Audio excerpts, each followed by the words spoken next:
What I want to do today is walk through a few what's news, and some of the things that are new are some advocacy resources that the Women's Fund has put together. Our incredible team. You don't want to see that. So let me see here if I can get to it. Give me just 1 second. So I wanted to start with a resource that's available on the legislature's website. So there were 684 bills introduced this session. And how does one keep track of all of the things that you care about? There is a resource at the legislature's website, and you can see it here. It's nebraska.gov/bill tracker. And this bill tracker allows you to follow 15 bills. So you enter the bill number and tell the system what bills you're interested in, and you can follow up to 15 bills for free. And it will send you updates when things happen, when it's moving, when hearings are scheduled, et cetera. So this is a great way to plug in. Of course, we try to keep you updated on those things that we are following and working on. But, if you have interest that lies outside of our areas of work, this is a great resource for you. So I just wanted to make sure that you knew this was available.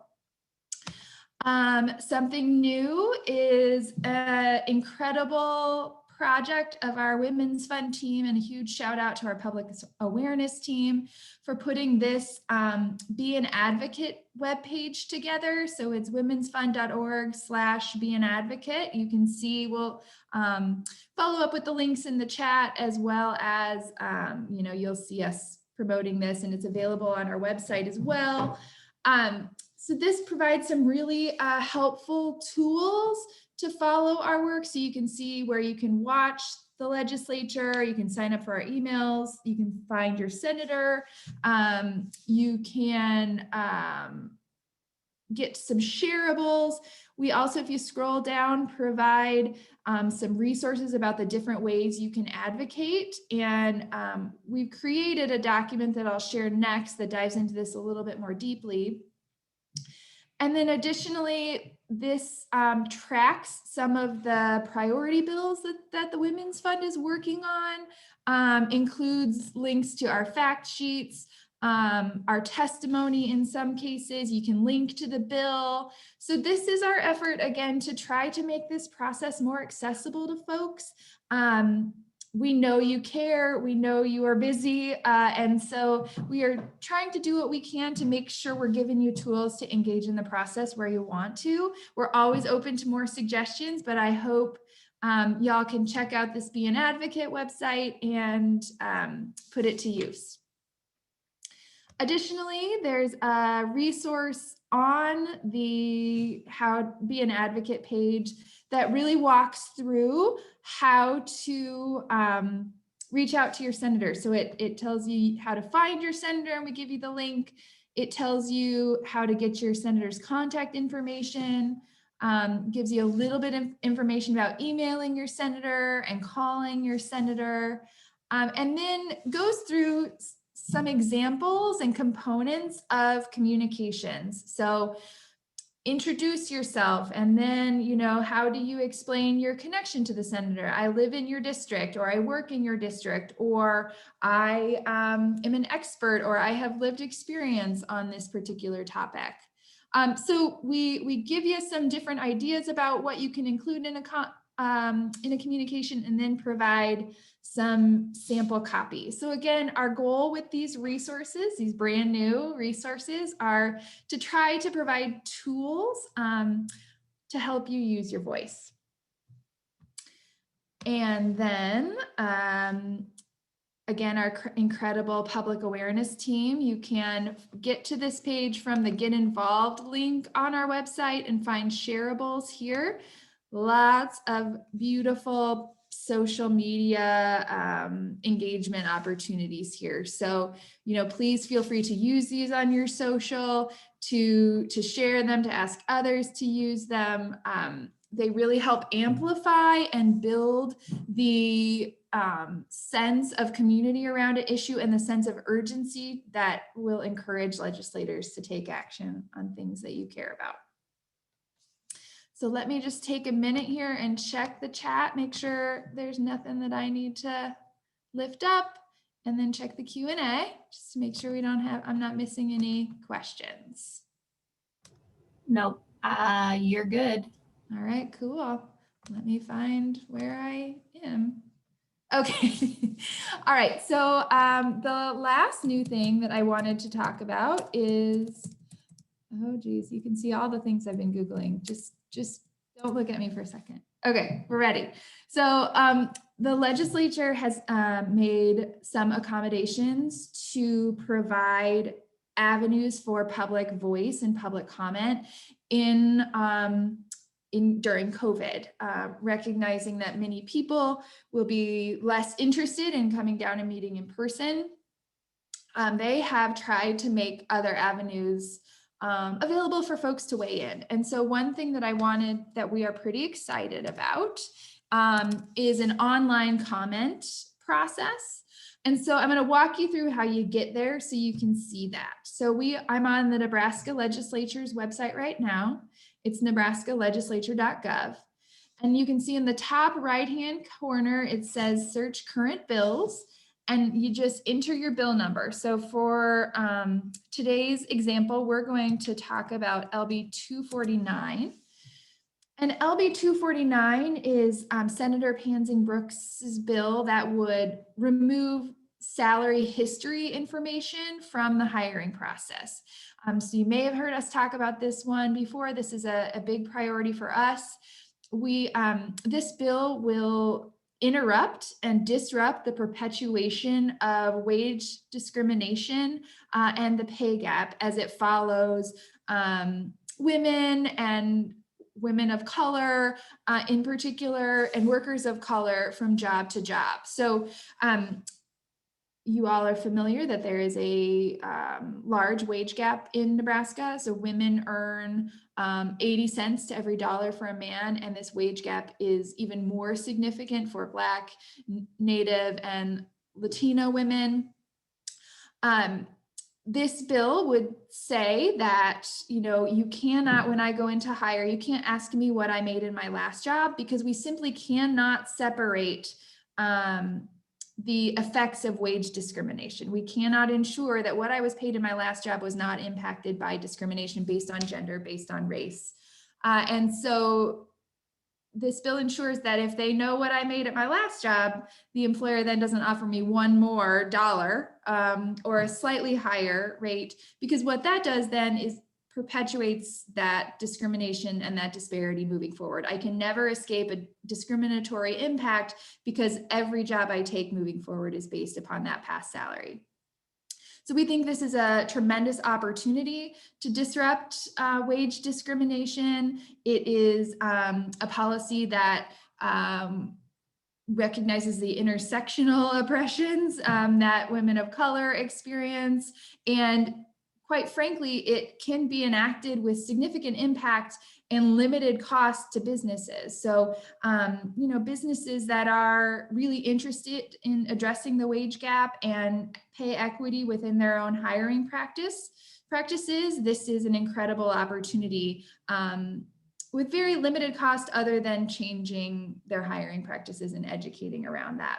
So LB 249 had a hearing last week on the snowstorm day in front of the Business and Labor Committee. So you can see all of that information referenced here. The hearing went well. There was some good testimony presented.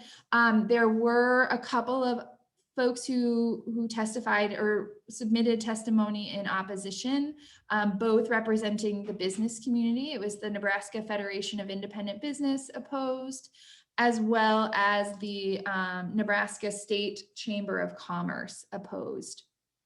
And so we think it's really important that folks weigh in and talk about how important equal workplaces are for Nebraska, how important it is that we implement this policy to disrupt pay discrimination and pay inequity. And so we have that opportunity here. You can see in the middle, there is a button that says submit comments online for LB 249. So if I click on that, it pulls up a thing that tells me about this, this new option. And what I want to reiterate for folks is sort of how it will be used, or how we anticipate that it will be used. This resource, or the submissions through this online comment process, will be available to all members of the legislature. So right now, if you provide testimony at a hearing, or you provide written testimony for a hearing, that information is only going to those on the committee, right? It is very targeted at the committee. This option will be available for everyone to see. It will also, all senators, that is. It's not public facing, but it is available for all senators. It's also searchable for senators by their district. So a senator could come in here and say, I wonder if I had any constituents submit comment on this bill, and they could search it by their district. So I think that is really impactful. The other thing that I like about this is that it's asking for no more than 300 words. So you don't feel like you have to write a dissertation. You don't have to put all sorts of fancy research and fact sheets and footnotes. It is simply explaining your perspective and the reason that you come to the position, or that how your position is informed. And so I think it's a real opportunity, and we're encouraging folks to really use it. I think quantity matters, right? I think it will be really impactful if legislators are seeing a bunch of comments and contact via this system. And what we hear from folks in the legislature is that they are actually really looking at it. They're actually really reading it and checking it out. So, so we are trying to push folks, particularly in your individual capacity, to utilize this easier process of submitting the comments online. I do want to note, though, and want you to just be aware that although the comments are not public facing, in that I couldn't search the database to see who wrote, you should always be prepared for things that you write to senators for them to potentially use on the floor. So for example, if you send your senator an email and they find it so compelling, it is not out of the realm of possibility, and in fact happens quite often, that they will print off that email and read it on the floor to justify their position one way or another on legislation.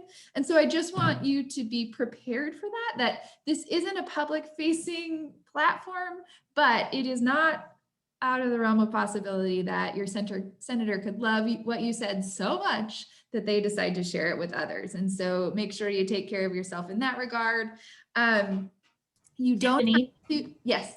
There is a question about if written testimony in this form should be also sent directly to senators so that they know that a constituent had weighed in. Thank you, Alex, for that. I think that's a great question. And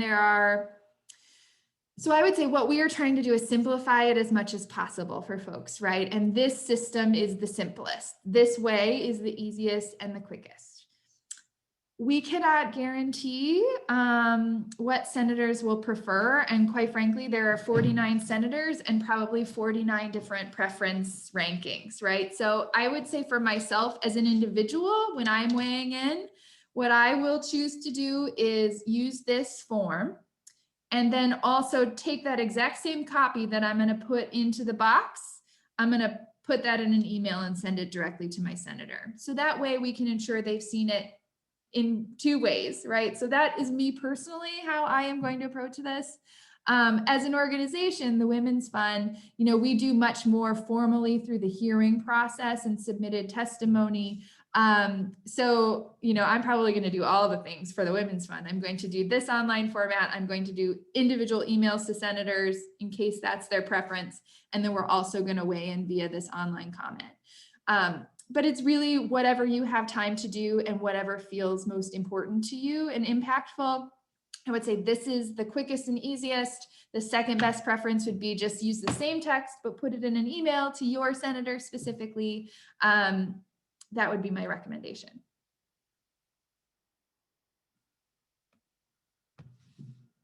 Any other questions about that, about this new public comment option?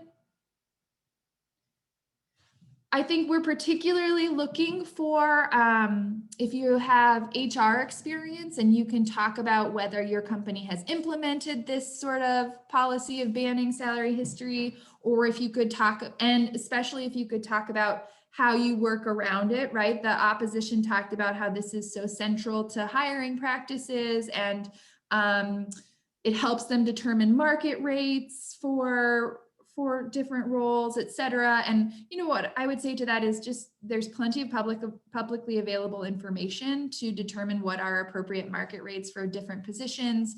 This bill also allows the opportunity for a person to voluntarily disclose. So if an offer is made to me that is lower than my prior salary, I am able to disclose that my salary history actually would demand a higher offer, and the employer is allowed to confirm that with my prior employer if I have voluntarily disclosed. So there are plenty of ways to adjust hiring practices to promote equity and equitable pay strategies. If you're an employer and this isn't something you do, I would suggest you look into it. Maybe that's another way to advocate, is you can encourage your employer to take a look into this practice. And I'm happy to support with information if that's useful, but we're really, employer voice would be important in this space. HR voice would be important, extra important in this space. And then if you have lived experience of pay discrimination, you know that you were paid less than in a similarly situated employee because of salary history. I think that would be tremendously impactful. Okay, any other questions about the online comments? All right, Jill, thanks for navigating that, those questions for me. So we talked about all these things. So now I'm gonna talk about what's next. We have, like I said, we had a big day today. We had 6 bills this morning in the Judiciary Committee. We have a big week next week, Monday, in front of the Business and Labor Committee. We have 3 bills being heard. In the morning, LB 451, introduced by Senator Terrell McKinney, will be heard. This is the bill that would ban natural hair discrimination in the workplace. What the bill does is currently racial discrimination is prohibited in hiring and in employment practice. But the definition of race is at best unclear as to what that extends to and what sort of protections that provides. And so LB 451 is intended to provide very explicit protections that natural hair texture and protective hairstyles such as locks, braids, and twists are characteristics intrinsically associated with race. And so to discriminate on hairstyle or hair texture and hairstyle would be an extension of racial discrimination. Ashley Spivey of IB Black Girl is really leading this effort in the advocacy space and supporting the leadership of Senator Terrell McKinney and his incredible staff in the legislature. And so Ash is going to join us here at 12:45, and she'll give us all the scoop on that. And so I'll save that for her. We also have in the afternoon LB 290, which creates an insurance program to support paid family and medical leave. I want to spend just a minute on this one because there is so much misunderstanding around what this bill tries to do. It creates an insurance program that is premiums are paid into. And then when an employee needs to access leave, extended leave for reasons of birth or welcoming a new child through adoption or foster care, their own serious illness or serious illness of a family member, or military exigency leave. So a family member leaving or coming home from deployment, for example. It provides up to 12 weeks of paid job guaranteed leave under the program.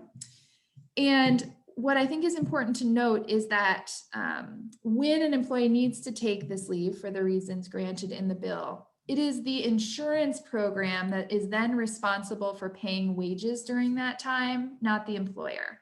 So this is often misunderstood as a mandate that all employers have to pay for extended paid leave. And the truth is, the bill does ask employers to pay a premium to pay into the insurance program. The premium in the bill is capped at 1% of wages. And then when or if that employee needs to access that leave, it is the insurance pool that pays out those portion of wages, not the employer. So in that space, what it does is free up wages that the employer had always intended to pay the employee to be able to offer temp support for temporary help or maybe overtime to try to cover the workload in an employee's absence. There are concerns from employers about the legislation in that, it's an additional cost to them up front in paying the premium. And then concerns about how to cover the workload when an employee isn't there. And I think those are concerns. I don't mean to be, I'm not dismissive of them. I recognize them. I also think there are opportunities that are missed if we only look at that initial cost. And there is some pretty strong research that supporting paid leave increases retention, employee loyalty, and we all know how expensive the process is of replacing and retraining and refilling positions. I think we cannot continue to pretend that employees don't have families and lives outside of their work. And so for us, LB 290 helps folks maintain their commitment to their employment and their job, but also meet the needs of their family. We all know as well that lack of paid leave contributes to the gender wage gap in that caregiving responsibilities fall disproportionately on women, and that is caregiving for both children and adult parents, elderly parents. And so when there is a need for those, women disproportionately bear that burden and will be the ones dropping out of the workforce. So we can't continue to believe that these things don't happen in lives. And so LB 290 is a way to support our workforce and meet the needs of employers while also meeting the needs of employees. One last thing I would say about this bill is that many large employers are sort of falling all over themselves to offer more and more generous leave benefits because they know the leg up that gives them in recruitment and in attracting talent and retaining that talent. They also know that these kinds of benefits are something that are incredibly important to younger cohorts of workers.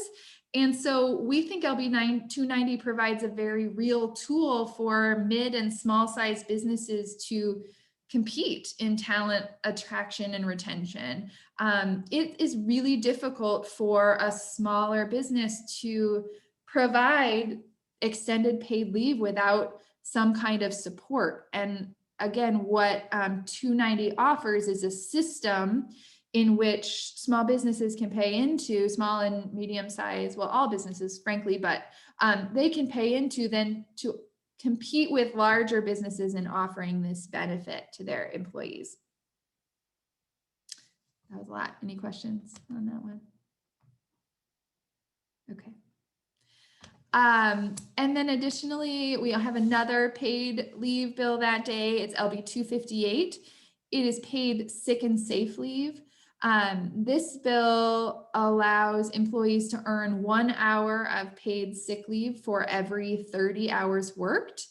It's capped at 40 hours in a year that one can accrue. It is not required to be paid out when an employee leaves. This is primarily for employees who have access to no paid leave or less than 30 hours a year. So if, or excuse me, 40 hours a year. So if your employer is already offering more generous sick leave benefits, then this likely won't be impacted.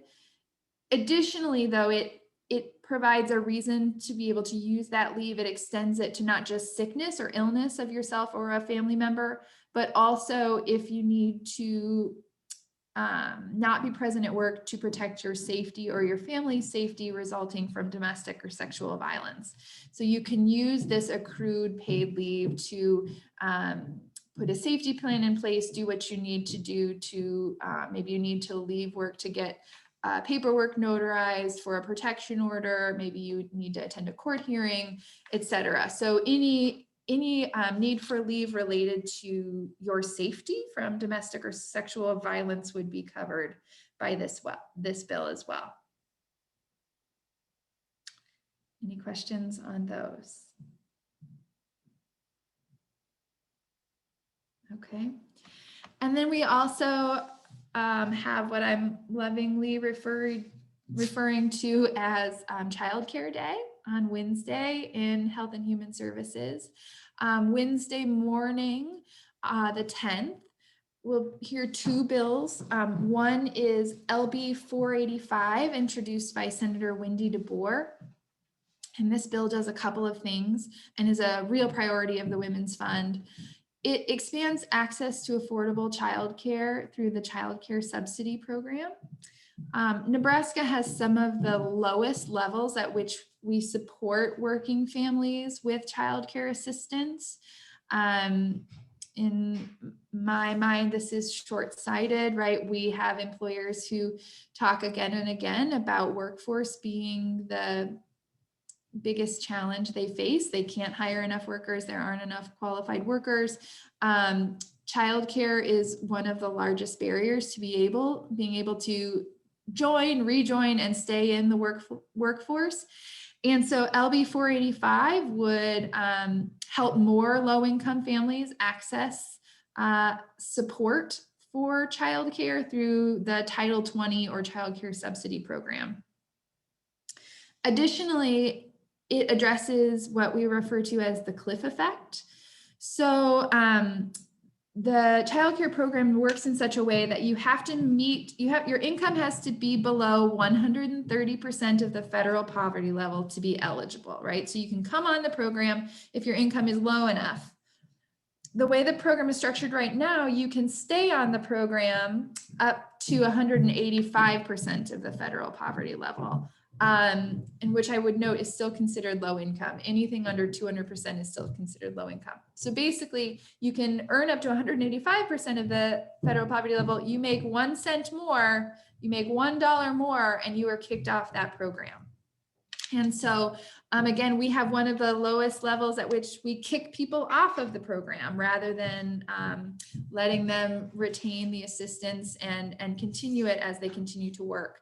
And that creates a very real situation. Many employers will talk about it. Many employees will talk about it, where employees are having to turn down promotions because if they accept that 10 cent an hour raise, that'll give them a limited amount of money more per month, yet they would lose their entire childcare subsidy. So all of a sudden they would be responsible for, $1,000 or, somewhere less than that, close to that, for childcare. So you made $40 more a month because of your raise, but all of a sudden you have to incur the full cost of childcare. So it is economically irrational for you to take that raise, for you to take that promotion, for you to try to advance in your career because you simply can't afford it.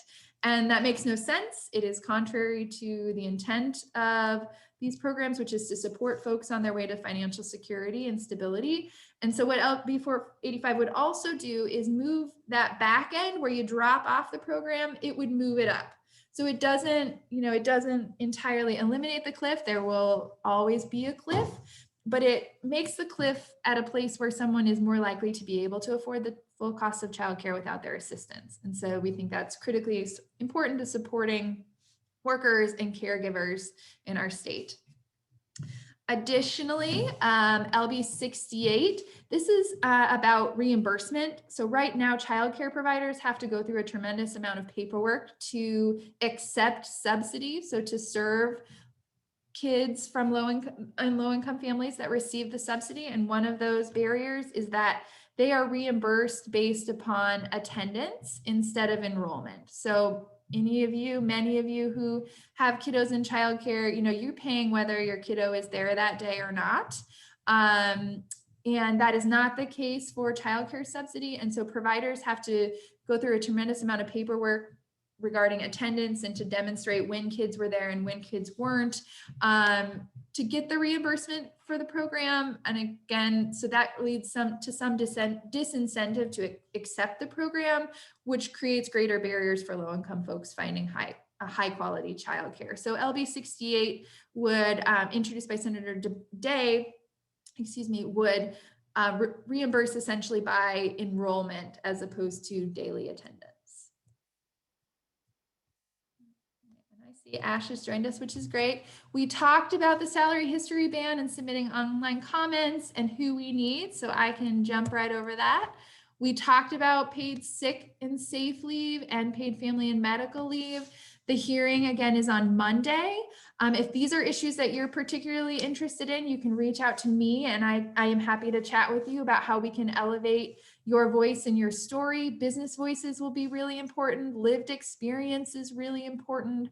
Again, the opposition will be primarily from business groups and employers who have concerns about the costs, concerns about how they will do the work without the employees. And so, any support you can provide in pushing back on those arguments would be tremendously helpful. And so online comment would be great, but if you are in these specific categories of the things that we're looking for, I'm happy, I would love to chat with you about how we can make sure to elevate your perspective. So with that, I think I'm ready for Ash. While she's getting on. Hello. Hi, Ash. So all of you, I hope you know Ashley. I hope you've seen her. I hope you know the incredible work that she and Ivy Black Girl are doing. And as I said, Ashley is providing some incredible leadership around natural hair non-discrimination in Nebraska. And so she's going to tell us all the things about it. Yeah, so if y'all see me looking to the left, it's because I'm just looking at my other screen to make sure I don't forget anything. So as Tiffany said, I'm Ashley Spivey. I'm working on our Take Action items through IB Black Girl, which is a collective that looks to create space to support Black women, femmes, and girls to actualize and reach our full potential. We do that through 4 approaches, one being our Take Action campaigns, which are really around coalition building and using policy as a lever. And so with LB 451, the fact sheets are up there, which is super great. And thank you to the Women's Fund for helping us craft all of these and making sure that this work is accessible. But it really is about expanding natural hair protections in the workplace through clarifying race. And so yesterday we had the dopest roundtable ever with a Dr. Wendy Green, who is like the brainchild of all of the crown hair movement that you have seen, like groundbreaking legislation globally around race-based discrimination in the workplace. And she was on our panels and is also consulting on putting together this bill here in Nebraska around what does it mean to expand these protections and really why it's important to clarify race and connect the dots to characteristics of race like natural hair and hair texture. And so I think that is the biggest point that I want to lift up, is that we're not redefining race. We are not doing any of that. Some of the feedback that the governor's office gave because of the veto, we're really saying that there is a dotted line and that clarification is needed. So enforcing institutions can understand the legalese and how this shows up. And so through our work and why it's important that I think we are helping to lead and organize around the vision of this is because Black women and folks are disproportionately affected. And so for us and our approach across any of our books of work are that if you center Black women, femmes, and girls, whether it's through paid leave, whether it's through legislation like this, there will be a ripple effect where everyone benefits. And that's what we're saying here. And Dr. Green made it very clear yesterday, like this is not special treatment for Black folks. This is around saying that if you center our experiences and what's happening, other folks with similar identities, textures, and folks in general will all benefit from these expanded protections. So as Tiffany mentioned, the hearing is on Monday, bright and early, child, at 9:30 a.m. And so if you feel safe and want to go down, Tiffany and I will be there. There's about 3 other confirmed folks that are testifying in person because, again, we want to social distance and stay safe. We will be there. Feel free to come and give your testimony. We have some resources on our website around how you can craft your testimony, make sure that it's succinct and that you can lift up your story. If not, we have some call to actions that we are really putting forth, which includes putting public comments on the bills page on the legislator site. So you can post public comments and all the senators will see, which is really important once we make it to general file. We're speaking that into existence that we will get there this session so that they can see the support and momentum around making sure that this kind of bill is signed into law. So that information is out there. It takes like less than 5 minutes. You say that you are a proponent of it and you say why, put a little, a little bit of facts. You can pull some of the data from the fact sheet that we have on there and then just submit, literally less than 5 minutes. And we're also asking on Monday around the time that the hearing is happening that we do a social media blitz. So tag your senator, tag Pete Ricketts, tag and include Women's Fund, use our hashtags, tag Ivy Black Girl. We have some beautiful shareables of Black women with all different types of skin hues and natural hair and hairstyles and textures that can, again, really demonstrate the narrative that we are trying to uplift in this. And so we just ask that you use your social media and uplift this and the voices, even if you don't identify as a Black woman or a person with natural hair or more kinky curly hair textures, you absolutely can use your platform to do that.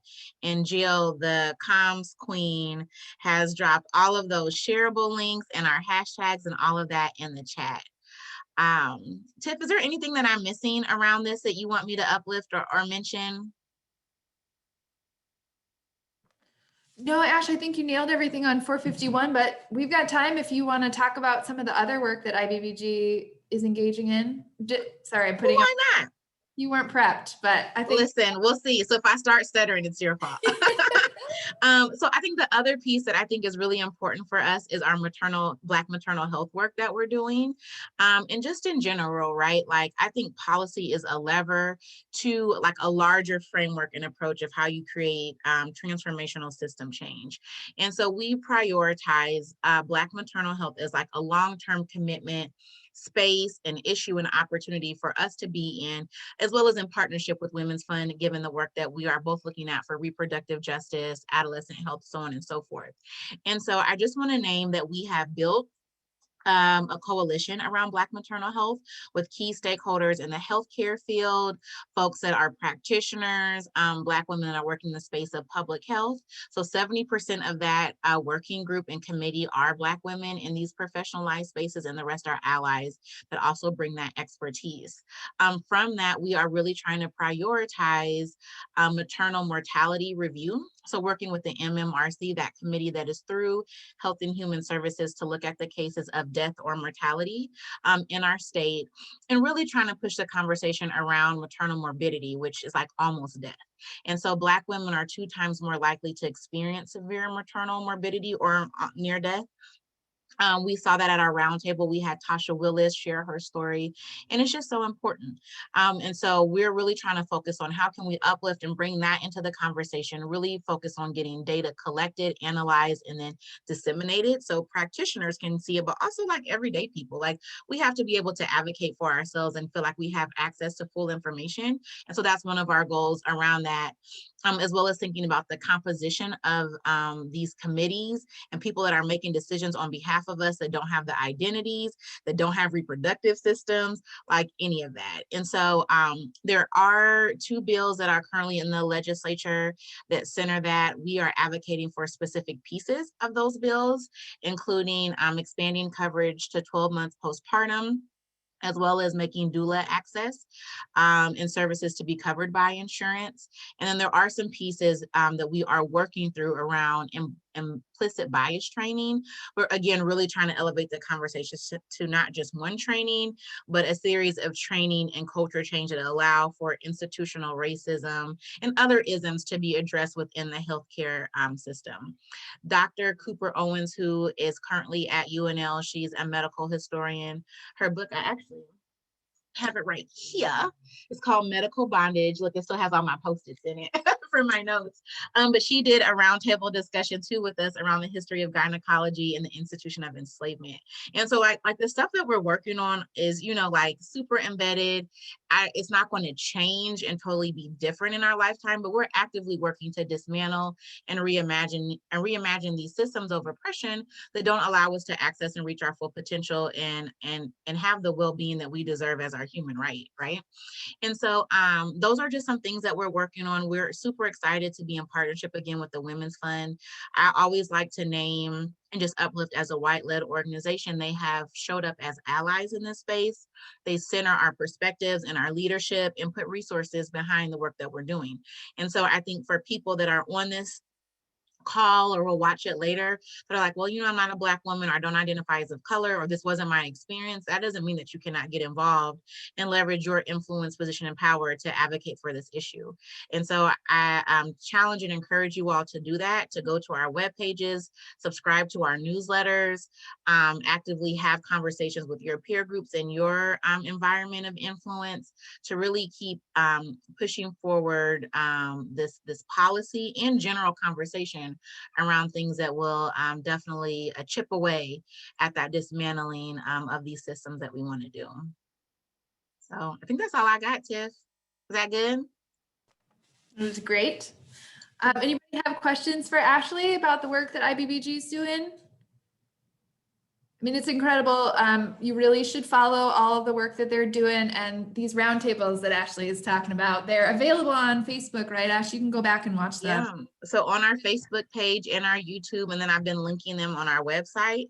I mean, like, I don't like to brag for real, but like we got heavy hitters. All of these roundtables. Tiffany was on our roundtable yesterday, so let's not dismiss yourself.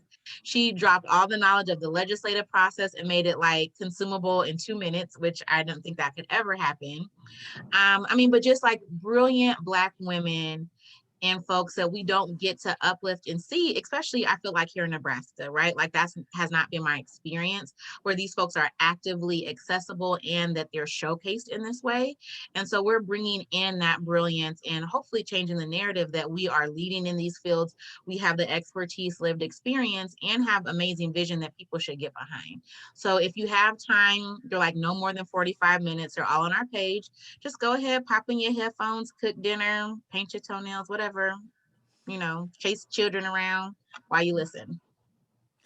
That's awesome. Well, Ash, if you have a minute to stick around, we'll take some questions, other additional questions from folks if you've got anybody. Yeah, I don't have anything till 1:30, so I'm here. Okay, cool.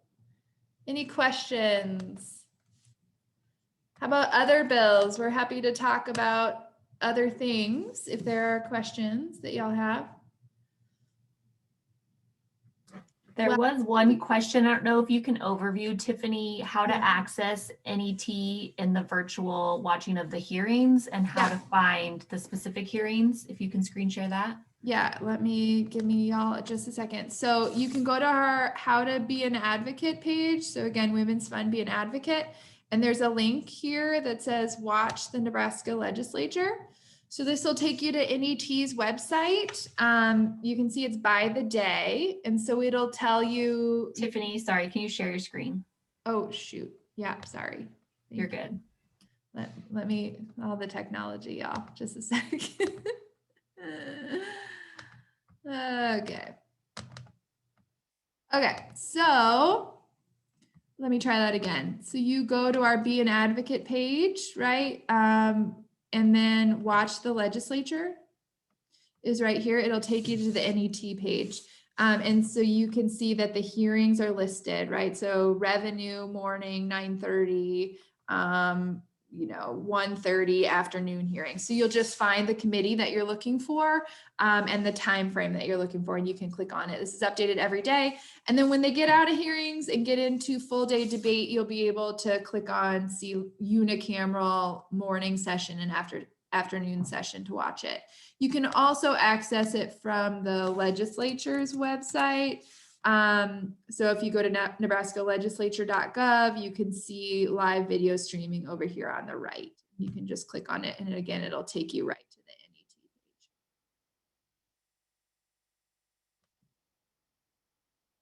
page. Other questions?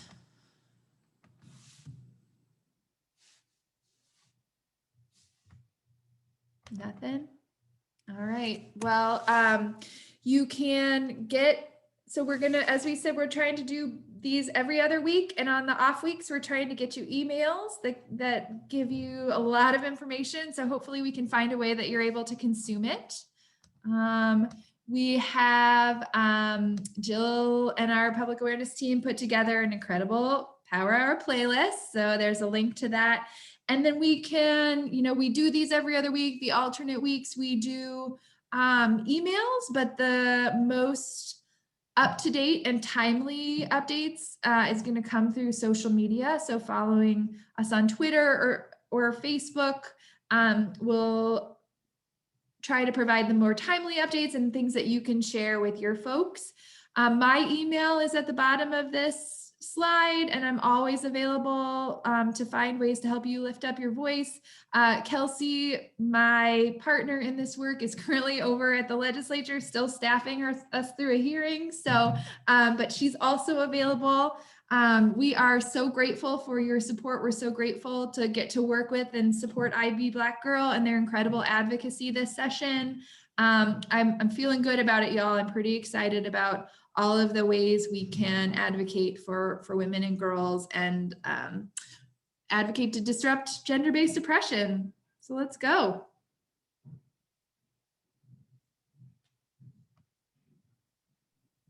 Thank you, Tiff. This is great. Great. Anybody, any last questions before we jump off? Turn it louder a little bit. I heard Amy Poehler speak at the White House. Her words hit me hard like a light bulb. Fictitious depictions of Ghost Messiah. If you want to live in